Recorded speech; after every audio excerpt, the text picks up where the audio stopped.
Yes. Baada ya hapo sasa ndipo hapo makamu wa rais naye akamjibu, umeona? Kwa sababu hilo lilikuwa ni kama ombi, kwa hiyo akasema kwamba kitendo cha baadhi ya viongozi wa serikali, pia taasisi za jamii, vyama vya siasa na wanaharakati kuendelea kuzungumzia yaliyotokea wakati wa uchaguzi mkuu Oktoba 29, 2025 nje ya mfumo wa kisheria uliowekwa juu ya jambo hilo ni kutotenda haki taifa, kwa sababu tayari tume iliyoundwa kuchunguza matukio hayo iko kazini. Tume ipo. Nilitaka kusema hivi, kwanza namshukuru sana rais wa chama cha wanasheria.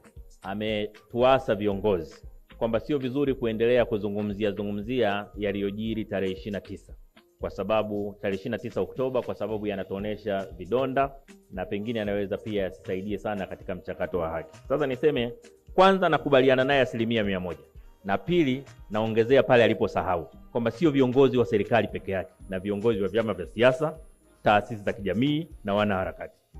Rais ameunda commission ya kufanya inquiry, inaendelea kufanya kazi, kuendelea kuzungumzia kwa viongozi wa serikali, wa taasisi za kijamii, vyama vya siasa, wanaharakati, kuendelea kuongelea nje ya mfumo wa kisheria uliowekwa kwa jambo hili ni kutolitendea haki taifa letu.